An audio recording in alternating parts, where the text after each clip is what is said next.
So a company by the name of iVanky reached out and wanted to send me their FusionDock Pro 1 Plus. Now this is a dock slash hub for any MacBooks, Intel and Apple Silicon. And the whole point of this video is just for me to give you my experience with, using it day-to-day workflow.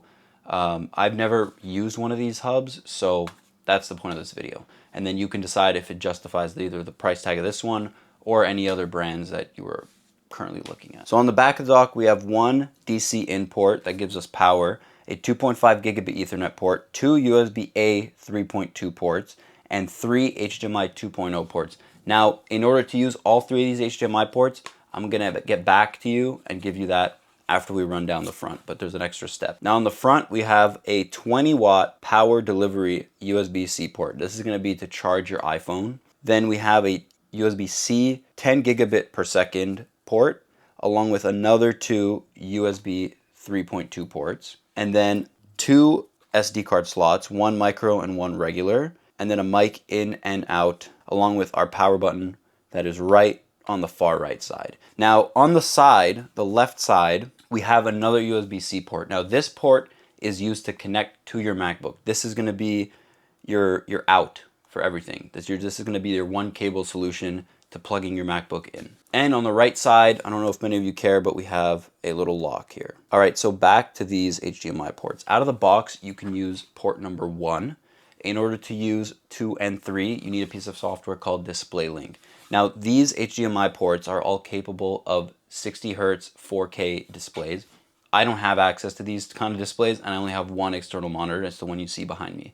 So I haven't been able to test this, but that's what it's rated for. And given the quality and, my testing with this, my use of this, I haven't run into any issues.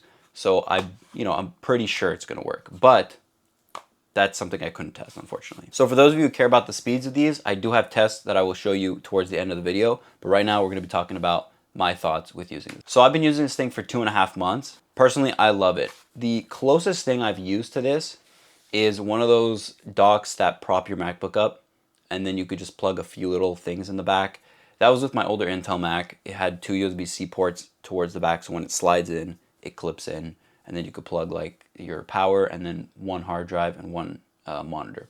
This one is, it's a dock on steroids because you have access to all this I/O front and back. You could just keep a bunch of stuff plugged in. I keep it on my desk. It's not something I remove. I think this is meant to just keep there, but I keep it next to my monitor with the USB-C cable always plugged in, so when I want to activate that workflow, just plug that one cable in and there's no like moving around to do. I personally like that. I like having my monitor plugged in. I have a hard drive plugged in as well. You can in theory plug in like just a huge 5 terabyte hard drive. You can just plug in here and keep it even under your desk. That's what I like about this, is that it's just a one plug solution for basically everything. One thing that I'm not too sure about is the power delivery. This thing has 100 watt power delivery. But if you're using the 20 watt power connector on the front to charge your iPhone, it takes up part of that 100 watts. So 20 watts is going to this, and then the remaining watt hours is going to your MacBook. I use a 16-inch M2 Pro that comes with a 140 watt power adapter from Apple. So if Apple's giving me a 140 watt charger, but this one's only pushing out 100 watts, I don't know if I start doing more intensive tasks, if it's going to start draining the battery because the charging can't keep up with how much it's pulling. That's something that I haven't run into, but if you're doing crazy intensive stuff, I'm not sure if the 100 watts is going to be able to keep up with your power drain from your MacBook. So as mentioned at the beginning, this does work with both Intel and Apple Silicon Macs.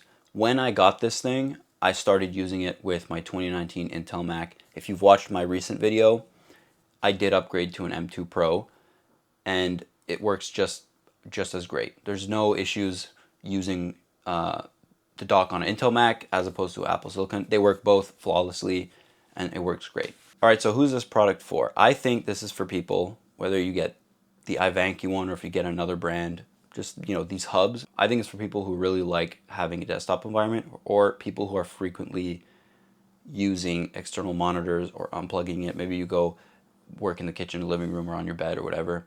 But it's a very easy one plug solution to having all of your desktop setup ready, or dismantled, basically. And like I said, having the ability to have a hard drive plugged in there or whatever, if you're doing some deep work, you have a lot of files on a hard drive or something, it makes it very convenient to just have that one cable, plug it in, and everything's ready for you. All right, so for those of you guys who care about the speeds, I did run a speed test for you guys.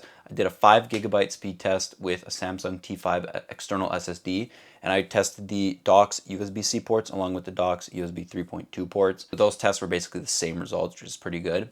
And then I also tested the Samsung SSD connected directly to the MacBook, and that test result will actually surprise you.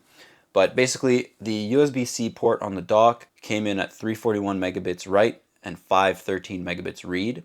Testing the dock's USB-A ports was one increment faster.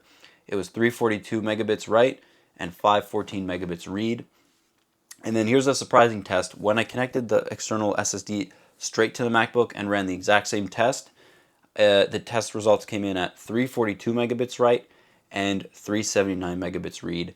Now, I'm not really an expert on these things, so I don't know why that is. Normally, you would think that if you're connecting it directly to the MacBook's USB-C port, that it would be faster, but it was indeed slower, only with the read speeds. So that basically concludes the video. I wanted to make this video to just share my experience and have you guys decide whether it's worth the purchase and justified for you.